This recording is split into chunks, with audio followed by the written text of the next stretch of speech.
Spectroscopy. तो spectroscopy क्या है, क्या जरूरत है स्पेक्ट्रोस्कोपी की, कहाँ काम आती है, किस तरह से काम करती है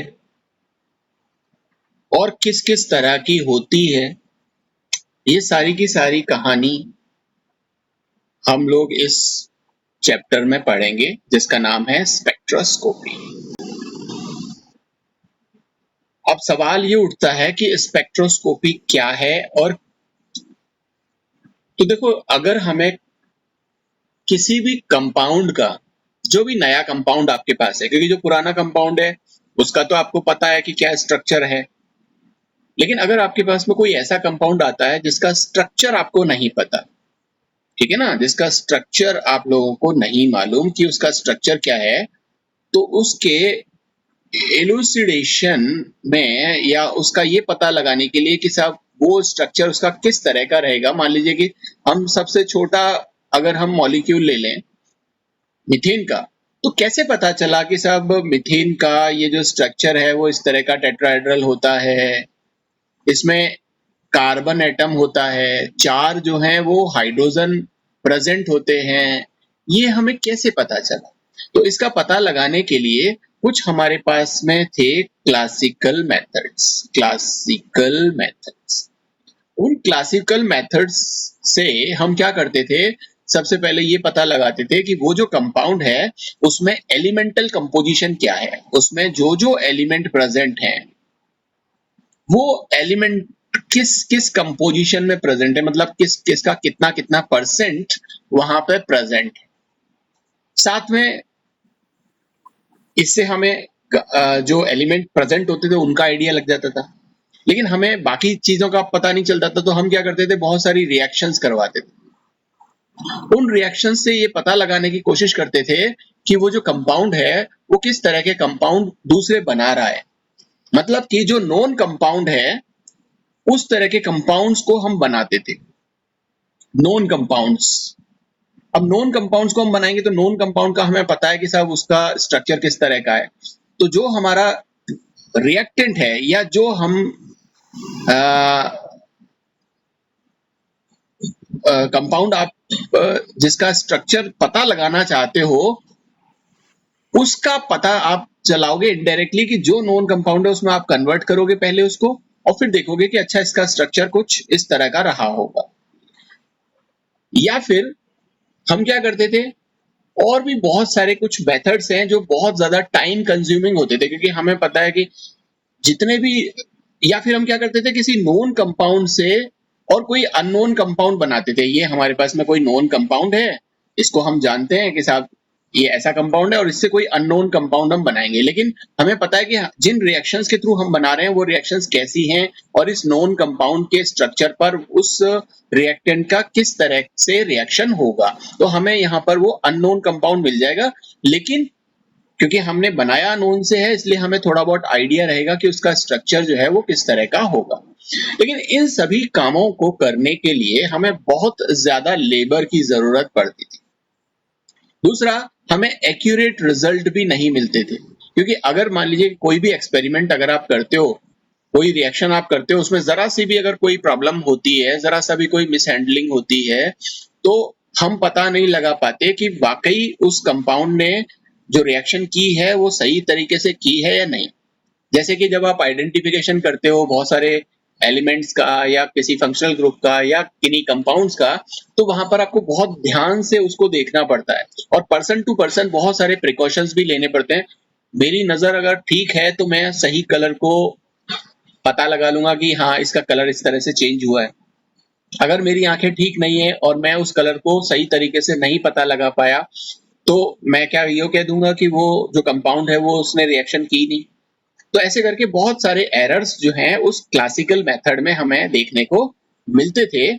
तो 1945 के बाद हमने एक नई टर्म इंट्रोड्यूस की और जिसको हम बोलते हैं स्पेक्ट्रोस्कोपी, जिसका इस्तेमाल हम करते हैं स्ट्रक्चरल इल्यूसिडेशंस ऑफ कंपाउंड, कि जो भी नए कंपाउंड्स आपको मिलेंगे या जिन कंपाउंड्स का आपको स्ट्रक्चर पता लगाना है, तो आप उस स्पेक्ट्रोस्कोपी के हेल्प से और उस नए कंपाउंड का स्ट्रक्चर पता कर सकते हो।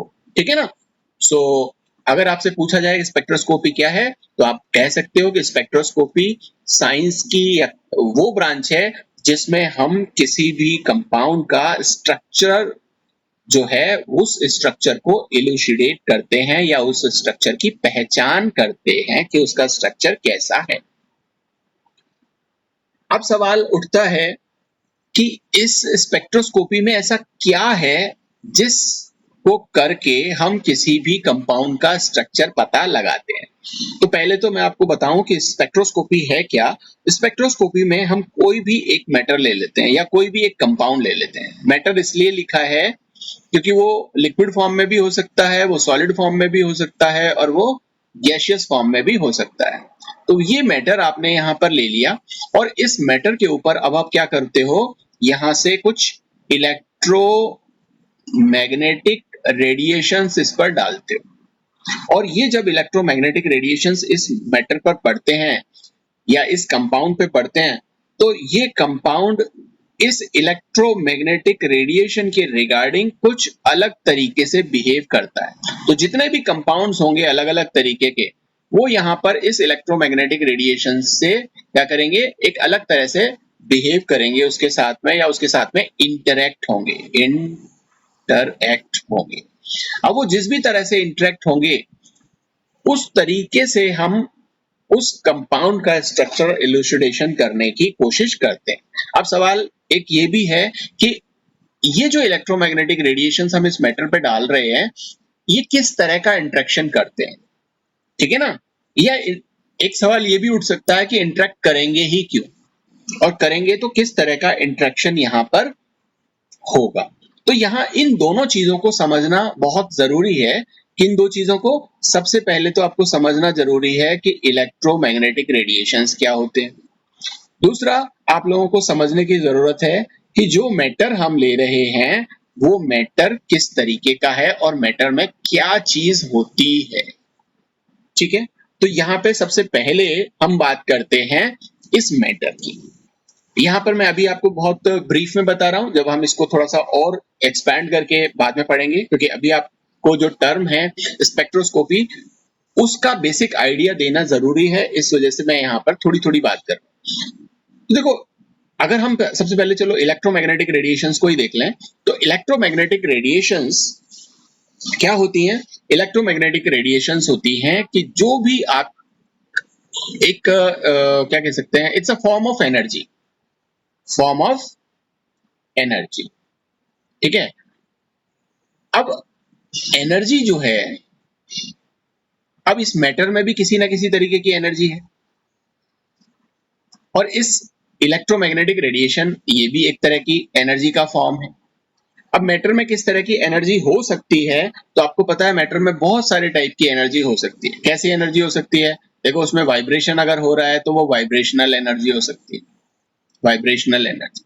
अगर उसके अंदर रोटेशन हो रहा है तो उसमें रोटेशनल एनर्जी हो सकती है। अगर उसके अंदर न्यूक्लियस स्पिन कर रहा है तो उसमें स्पिन की वजह से जो है स्पिनिंग एनर्जी हो सकती है। अगर वो वहां पर रोटेट कर रहा है तो अच्छा, रोटेशनल एनर्जी मैंने लिख दी। इसी तरह से अगर इलेक्ट्रॉन जो है ट्रांजिशन कर रहा है तो वहां पे ट्रांजिशन एनर्जी हो सकती है। ठीक है ना।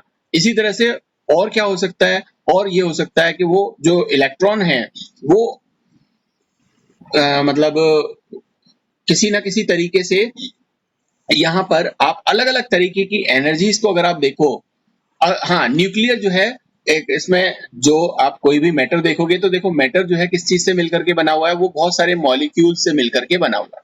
बहुत सारे मॉलिक्यूल्स उसके अंदर प्रेजेंट होते हैं, मॉलिक्यूल्स जो हैं वो उसमें प्रेजेंट होते हैं।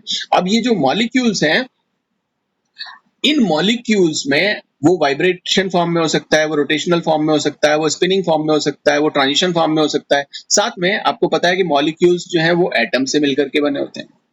अब एटम को अगर आप देखोगे तो इस तरह से देखोगे कि साहब यहाँ पे एक न्यूक्लियस है जिस पर पॉजिटिव चार्ज होता है, तो इस न्यूक्लियस के वजह से कुछ एनर्जी इसमें हो सकती है, न्यूक्लियस एनर्जी जिसको आप न्यूक्लियर एनर्जी बोलते हो, ये एनर्जी हो सकती है।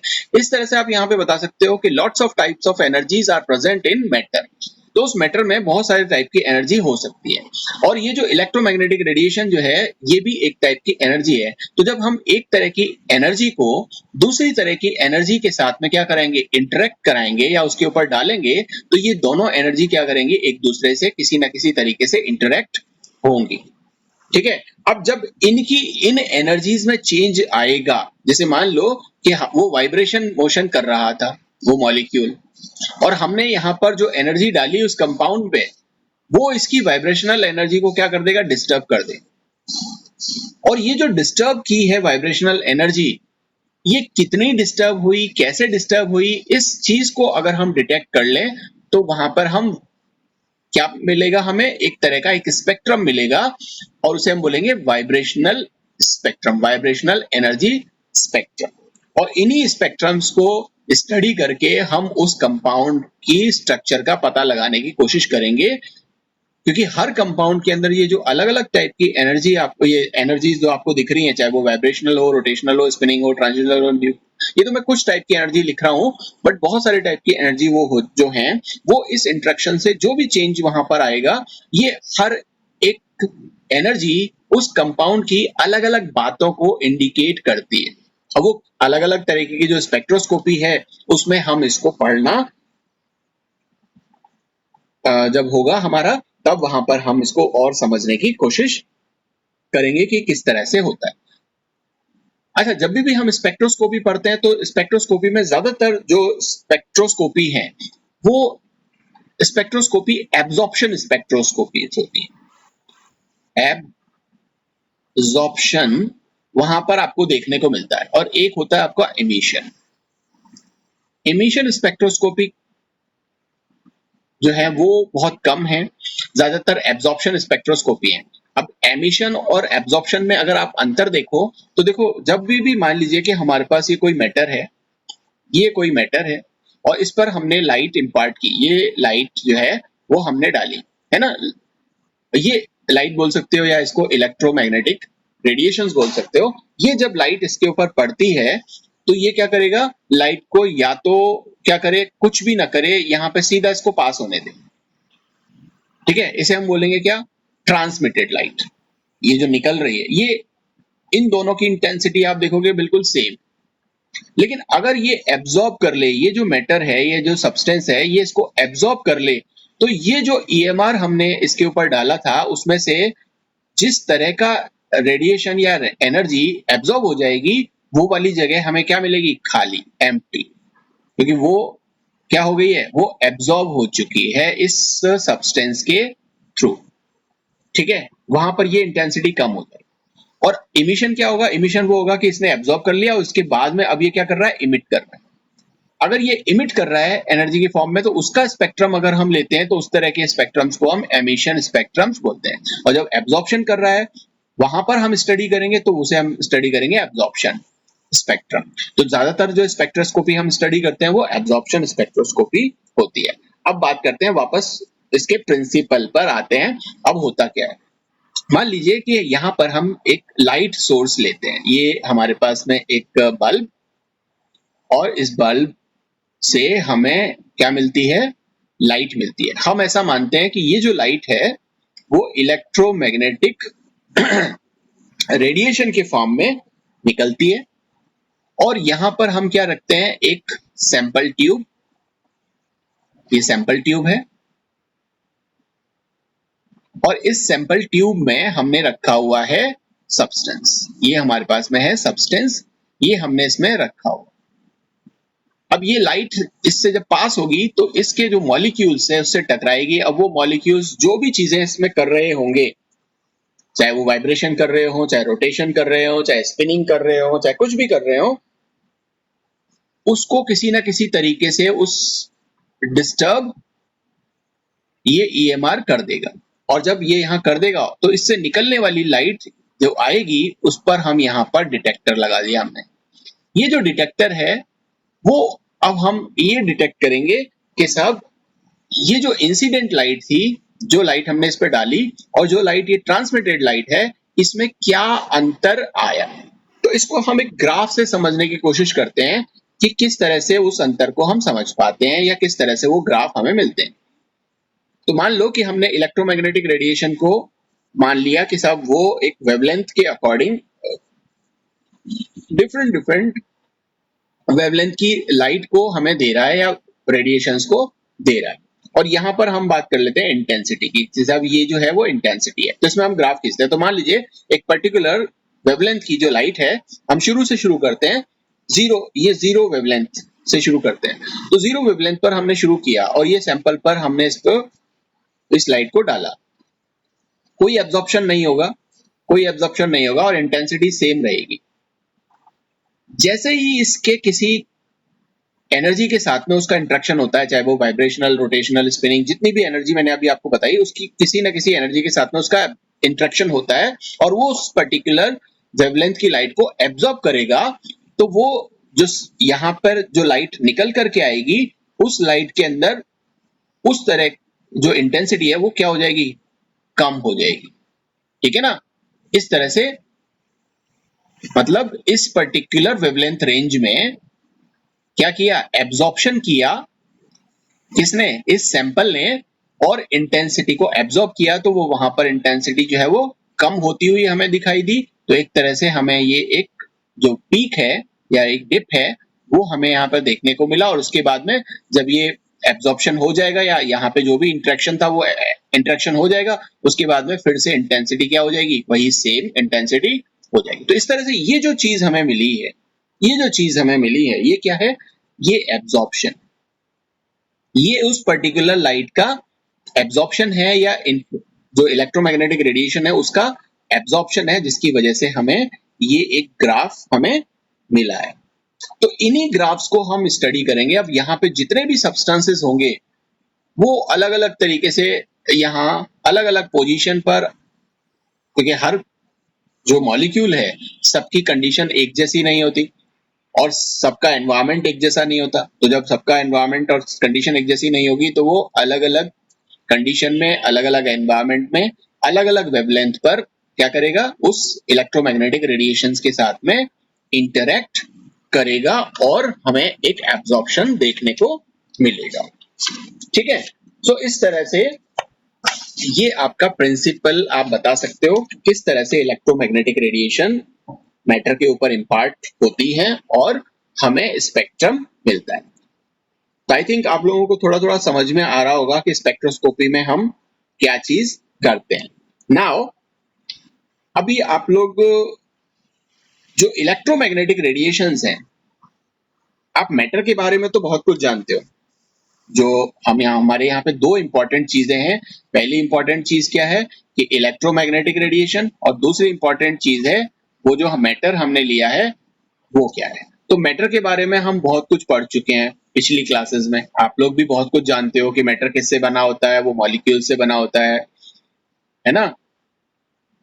मॉलिक्यूल से मिलके बना होता है। मॉलिक्यूल्स किससे मिले होते हैं, वो एटम्स से मिलकर के बने होते हैं। एटम किससे बने होते हैं, तो वहां पे 3 फंडामेंटल पार्टिकल्स जो हैं वो हमारे पास में है कि सब वो इलेक्ट्रॉन हो सकता है, वो प्रोटॉन हो सकता है, वो न्यूट्रॉन हो सकता है। इसके अलावा भी बहुत सारे पार्टिकल्स हैं वो हो सकते हैं, लेकिन ये 3 फंडामेंटल पार्टिकल्स हैं। इनका क्या नेचर है, कैसे रहते हैं, ये न्यूक्लियस होता है, इसके चारों तरफ कुछ शेल्स होते हैं, इसमें ये इलेक्ट्रॉन्स जो हैं वो प्रेजेंट होते हैं। उन सेल्स के अंदर सब शेल्स हो सकते हैं। तो ये सारी की सारी चीजें मैटर के बारे में आप लोगों ने पहले से पढ़ी हुई हैं। तो हम ऐसा मानते हैं कि ये चीजें आप लोग पहले से जानते हो।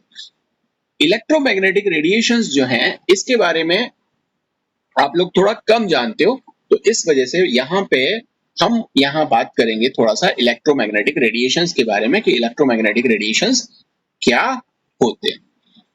सो देखो, इलेक्ट्रोमैग्नेटिक रेडिएशंस, अभी जैसे थोड़ी देर पहले मैंने बताया कि it's a form of energy. Electromagnetic radiation क्या है, एक एनर्जी का फॉर्म है। और हमारी जो लाइट है, जो सनलाइट है, वो भी क्या है, वो भी क्या प्रोवाइड कर रही है, वो भी इलेक्ट्रोमैग्नेटिक रेडिएशंस प्रोवाइड करती है। अब सवाल उठता है ये इलेक्ट्रोमैग्नेटिक रेडिएशंस होते क्या है। तो देखो, कोई भी एक मूविंग पार्टिकल या मूविंग चार्ज, उसका कुछ ना कुछ इलेक्ट्रिक फील्ड अगर है तो वो कुछ ना कुछ मैग्नेटिक फील्ड जरूर क्या करता है, जनरेट करता है। और अगर हम इलेक्ट्रोमैग्नेटिक रेडिएशंस को बताएं तो साहब मान लीजिए कि ये हमारे पास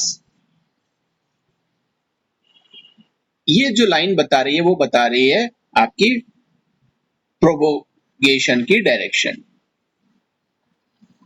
प्रोपोगेशन डायरेक्शन, प्रोपोगेशन डायरेक्शन मतलब कि जो रे है या जो रेडिएशन है वो इस दिशा में चल रही है। और इस तरह से जो रेडिएशंस का जो मोशन होता है वो किस तरह से होता है, इस तरह से वेव मोशन होता है। वो वेव के फॉर्म में चलती है, ऐसे सीधी नहीं चलती कि साहब इस तरह से सीधी चल रही है ना, लाइट किस फॉर्म में चलती है, वेव मोशन में चलती है और इस तरह से वेव्स बनाती है। ठीक है ना, एक वेव बनाएगी, इसके बाद में इसी तरह से अप्स एंड डाउन ये चलेंगे, इस तरह से इस तरह से इस तरह से प्रोपोगेट होती है। नाउ जब मान लीजिए कि ये इसका क्या है, एम्पलीट्यूड इतनी ज्यादा ऊंचाई की है, अगर ये इस तरीके से भी हो सकती थी, ये इस तरीके से भी हो सकती थी, ठीक है ना, ये इस तरीके से होती तो क्या होता है, इसका एम्पलीट्यूड ज्यादा हो जाता, ये ज्यादा इंटेंसिटी की होती। लेकिन अभी हमारे पास जो इंटेंसिटी है वो क्या है, ये। तो ये जो क्रेस्ट हमें मिला है, ये जो एम्पलीट्यूड हमें मिला है, ये पॉजिटिव एम्पलीट्यूड, ये नेगेटिव एम्पलीट्यूड, इसे हम बोलते हैं क्रेस्ट। और ये जो नेगेटिव एम्पलीट्यूड हमें मिला है इसको हम बोलते हैं ट्रॉ। इन दोनों के कॉम्बिनेशन से, मतलब यहां से लेकर के और यहां तक की एक वेव मानी जाती है, ठीक है ना। और इसको हम क्या बोलते हैं, इस डिस्टेंस को हम बोलते हैं एक वेवलेंथ, जिसको आप डिनोट करते हो लैम्बडा से। वेव लेंथ, एक वेव की लंबाई कितनी है, ठीक है, क्लियर। खैर मेरा मतलब यहाँ पर अभी ये चीज बताना नहीं था, मैं यहाँ पर जो बताने वाला था वो ये था कि कुछ ना कुछ इनकी क्या होगी, वेव नेचर इस तरह से मूव कर रही होगी। नाउ जब इसका ये मान लीजिए कि ये इसका इलेक्ट्रिक फील्ड है, तो इसका जो मैग्नेटिक फील्ड होगा वो किस तरह का होगा, वो मैग्नेटिक फील्ड मान लीजिए कुछ इस तरह का होगा।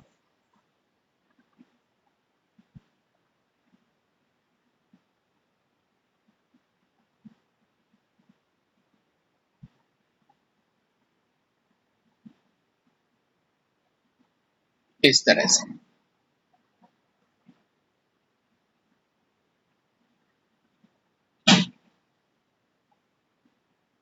ये जो शेडेड लाइन है, ये जो मैंने दिखाया है, ये इसका क्या मान लेते हैं हम, मैग्नेटिक फील्ड मान लेते हैं। और ये दोनों एक दूसरे के क्या होते हैं, परपेंडिकुलर। परपेंडिकुलर का मतलब है कि जैसे इस तरह से, ये मैंने क्या बताया, इलेक्ट्रिक फील्ड, ये क्या बताया, इलेक्ट्रिक फील्ड।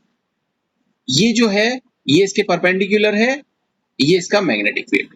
और इलेक्ट्रिक फील्ड और मैग्नेटिक फील्ड, और ये जब ये चलती है एक डायरेक्शन से दूसरी डायरेक्शन में, तो ये जो इसका प्रोपोगेशन हो रहा है वो भी इन दोनों के परपेंडिकुलर होता है। मतलब ये तीनों चीजें जो है वो एक दूसरे के परपेंडिकुलर होती है, इसका इलेक्ट्रिक फील्ड, इसका मैग्नेटिक फील्ड और इसका जो प्रोपोगेशन डायरेक्शन है वो, ठीक है। ये तीनों कुछ इस तरह से मूव करती हैं। नाउ अब हम बात करते हैं इसकी। तो मैंने आपको बताया कि ये एक वेव है, एक वेव यहां से यहां तक, और इसलिए इसका जो डिस्टेंस है उसको हमने क्या बोला, एक वेवलेंथ, जिसको हम लैम्बडा से रिप्रेजेंट करते हैं, wave length denoted by lambda. तो आप बता सकते हो कि लेंथ ऑफ वन वेव, एक वेव की जो लेंथ है, ये एक वेव, ये जो एक वेव है इसकी जो लेंथ है उसको हम क्या बोलेंगे, अगर इसको इस तरह से देखें तो यहां से लेकर के और यहां तक की जो डिस्टेंस है उसको हम बोलेंगे एक वेवलेंथ। लेकिन जब हम स्पेक्ट्रोस्कोपी की बात करते हैं तो ये पहले हम क्या करते थे, वेवलेंथ के टर्म में बात करते थे, लेकिन अब हम वेवलेंथ के टर्म में बात नहीं करते और एक दूसरी टर्म के बेस पर बात करते हैं या उसके रिगार्डिंग बात करते हैं, और वो क्या है, वेव नंबर। अब वेव नंबर क्या है, वेव नंबर है, इसको हम रिप्रेजेंट करते हैं न्यू बार से, ठीक, ये न्यू बार, इससे हम रिप्रेजेंट करते हैं न्यू और ये बार। वेव नंबर क्या है? वेव नंबर है, जैसे इसके नाम से पता चल रहा है, वेव का नंबर मतलब वेव्स की संख्या, ठीक है, तरंग संख्या। मतलब आपने यहाँ पे क्या किया, आपने यहाँ पर 1 सेंटीमीटर का एक टुकड़ा जो है उसको कंसिडर कर लिया या उसको आपने ले लिया। जैसे मैं आपको यहाँ पर बताऊं इलेक्ट्रोमैग्नेटिक रेडिएशंस को इस तरह से बना करके, तो ये इलेक्ट्रोमैग्नेटिक रेडिएशंस कुछ इस तरह से प्रोपोगेट होती हुई आ रही है। एक वेव, ये दूसरी वेव, ये तीसरी वेव, ठीक है ना, इस तरह से आ रही है। लेकिन इलेक्ट्रोमैग्नेटिक रेडिएशंस में वेव सबकी एक जैसी नहीं होती। अब जैसे इसकी वेव, इसी तरह से हम इसकी वेव देखेंगे, ये इस तरह से एक वेव, दो वेव, तीन वेव, चार वेव, या फिर हम इस तरह से देखेंगे कि इससे भी छोटी हो सकती है, इससे भी छोटी होगी तो कुछ इस तरह की होगी। तो मेरा मतलब क्या है, मेरा मतलब ये है कि हमने मान लो कि 1 सेंटीमीटर का एक जो इलाका है, ये 1 सेंटीमीटर का इलाका, ये हमने चूज कर लिया और हम देखते हैं कि इस 1 सेंटीमीटर में कितनी वेव्स आ सकती हैं। तो जिनका वेवलेंथ ज्यादा है, जो बड़ी वेवलेंथ्स हैं, वो तो क्या आएंगी, कम। वो तो जैसे मान लो कि एक ही वेव आ रही है। लेकिन अगर हम इसको देखें यहाँ पे, तो इतनी ही जगह में यहाँ पर कितनी वेव्स आ गई, यहाँ पर हमारे पास ये एक वेव हो गई, ये दो वेव हो गई, ये तीन वेव हो गई, ये चार। मतलब इस 1 सेंटीमीटर में यहाँ तो आई एक वेव और यहाँ पर कितनी वेव्स आई, यहाँ पे 4 वेव आई। तो वेव नंबर समझ में आ गया आपको कि 1 सेंटीमीटर डिस्टेंस में कितनी नंबर ऑफ वेव्स प्रेजेंट हैं, उसको हम वेव नंबर बोलते हैं। मतलब कि wave number is what, number of waves पर सेंटीमीटर। 1 सेंटीमीटर में कितनी वेव्स प्रेजेंट हैं। और इलेक्ट्रोमैग्नेटिक रेडिएशंस की अगर हम बात करें, तो देखो इलेक्ट्रोमैग्नेटिक रेडिएशंस को मैं अलग ही थोड़ा सा बाद में बताना चाह रहा था, लेकिन मैं थोड़ा सा अभी आपको यहाँ बता देता हूँ कि इलेक्ट्रोमैग्नेटिक रेडिएशन किस तरह से होता है। वहां पर एक जैसी वेव नहीं होती, बल्कि वहां कुछ इस तरह की बात होती है।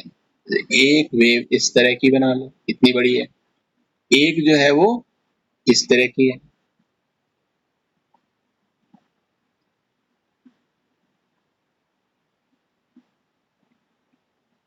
इससे आपको समझ में आ रहा होगा थोड़ा थोड़ा कि कुछ वेव्स तो ऐसी हैं जो बड़ी हैं, इसका देखो इतना डिस्टेंस है एक वेव का।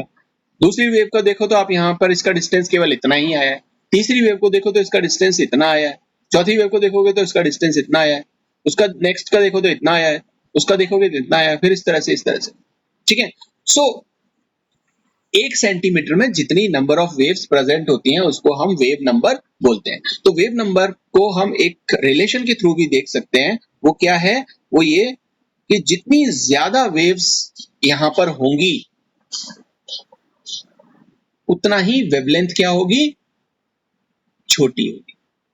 अगर वेवलेंथ बड़ी है तो नंबर ऑफ वेव्स क्या हो जाएंगी, कम। तो इन दोनों का एक इनवर्सली प्रोपोर्शनल रिलेशन होता है कि अगर वेवलेंथ ज्यादा होगी, बड़ी होगी, तो वेव नंबर क्या हो जाएगा, छोटा हो जाएगा। अब इसको दूसरे तरीके से आपको अगर समझना है तो आप इस तरह से मैं आपको समझा सकता हूं।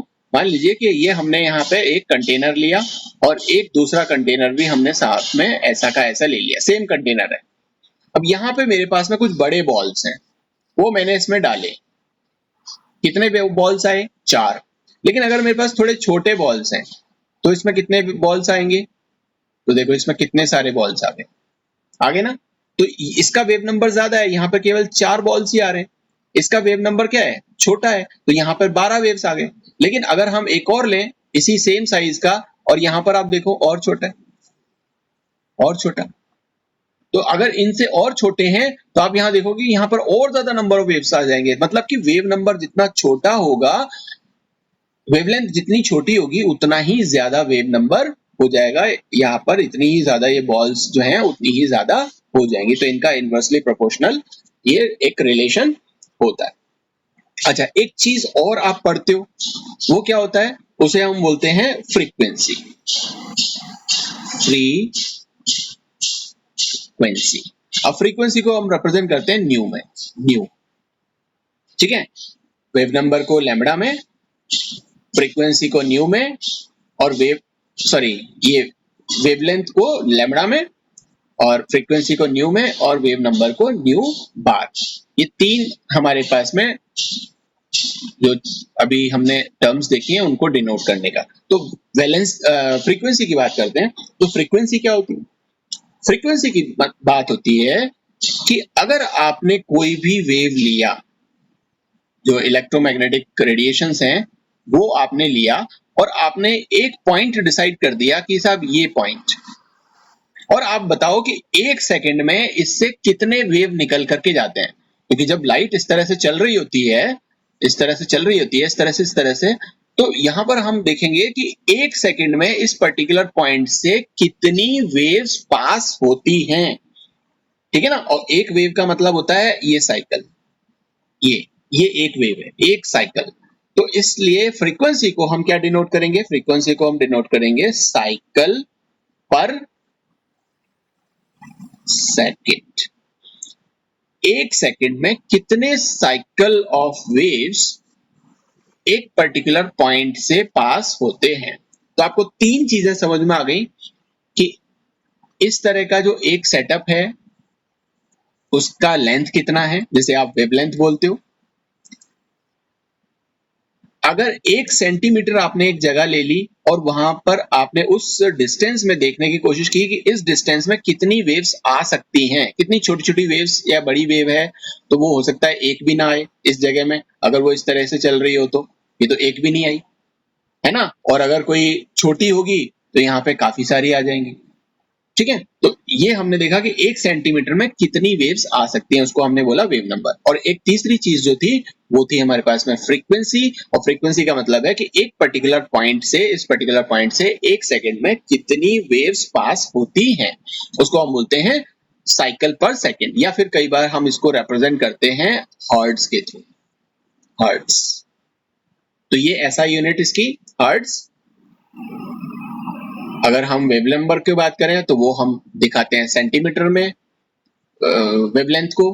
फ्रीक्वेंसी को जो बताते हैं वो साइकिल पर सेकंड या हर्ट्ज में, और वेव नंबर को जो हम बताएंगे वो क्या बताएंगे? सेंटीमीटर इनवर्स में। क्योंकि ये हमारे पास क्या था? ये हमारे पास में था न्यू बार 1 अपॉन लैम्बडा। ठीक है? तो ये लैम्बडा क्या है? लैम्बडा आपका जब सेंटीमीटर में है तो अगर आप इसको सेंटीमीटर में करोगे तो इसको जब ऊपर लेकर के जाओगे तो क्या हो जाएगा? ये सेंटीमीटर इनवर्स हो जाएगा। तो इस तरह से ये हमारे पास में वेव नंबर है, ये हमारे पास में लैम्बडा है, और अगर हम साइकिल पर सेकेंड लेते हैं तो वो हर्ट्ज में हम रिप्रेजेंट करेंगे, वो हमारे पास क्या हो जाएगी? फ्रीक्वेंसी हो जाएगी। ठीक है? सो आपको थोड़ा थोड़ा समझ में अब आ रहा होगा कि मैं आपको जो चीजें समझाने की कोशिश कर रहा हूं वो क्या, कि स्पेक्ट्रोस्कोपी वो है जिसमें इलेक्ट्रोमैग्नेटिक रेडिएशन और मैटर क्या करते हैं? इंटरैक्ट करते हैं। इलेक्ट्रोमैग्नेटिक रेडिएशन के बारे में अभी थोड़ा सा और हम डिटेल में पढ़ेंगे। मैं अभी आपको जो इलेक्ट्रोमैग्नेटिक रेडिएशन में जो टर्म्स काम आती हैं उसके बारे में बता रहा था, और मैटर के बारे में कि मैटर के अंदर बहुत सारे टाइप की एनर्जी होती है। जो मॉलिक्यूल्स हैं वो अलग अलग तरह की एनर्जीज रखते हैं। और इसके बारे में एक चीज और कि मैटर जो है इसके जो मॉलिक्यूल्स हैं, मॉलिक्यूल्स, और इन मॉलिक्यूल्स की जो भी एनर्जी होगी, मॉलिक्यूल्स की जो भी एनर्जी होगी वो अलग अलग तरीके की होगी, अलग अलग तरीके की। और वो सारी की सारी एनर्जीज कैसी होंगी? क्वांटाइज्ड होंगी। क्वांटाइज्ड।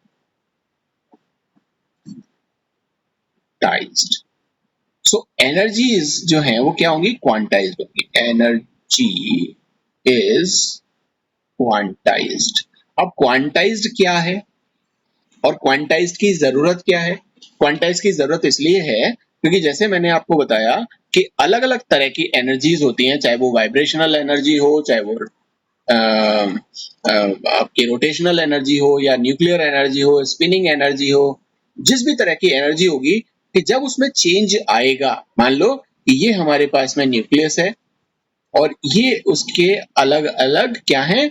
शेल्स और सबशेल्स और ऑर्बिटल्स हैं। तो अगर इलेक्ट्रॉन आपका यहाँ पर है और इस इलेक्ट्रॉन को जब आपको यहाँ से यहाँ तक मूव कराना है तो तो आपको इतनी एनर्जी प्रोवाइड करनी पड़ेगी जो इस इलेक्ट्रॉन को यहां से और इस, मान लीजिए कि ये N1 है और ये शेल जो है वो 2 है और ये शेल 3 है, तो इस N1 से लेकर के इस N2 तक इसको करने के लिए आपको क्या करना पड़ेगा, कितनी एनर्जी देनी पड़ेगी, ये जो गैप आपको दिख रहा है इतनी एनर्जी मुझे यहाँ पे प्रोवाइड करनी पड़ेगी। लेकिन अगर मैं इस, मान लीजिए लेट्स से कि ये जो एनर्जी है, ये जो एनर्जी है वो है 10 जूल्स मान लीजिए, और मैं इसको एनर्जी देता हूं 2 जूल की, ये 2 जूल की एनर्जी मैंने इसको प्रोवाइड कर दी, क्या ये 2 जूल की एनर्जी ले लेगा?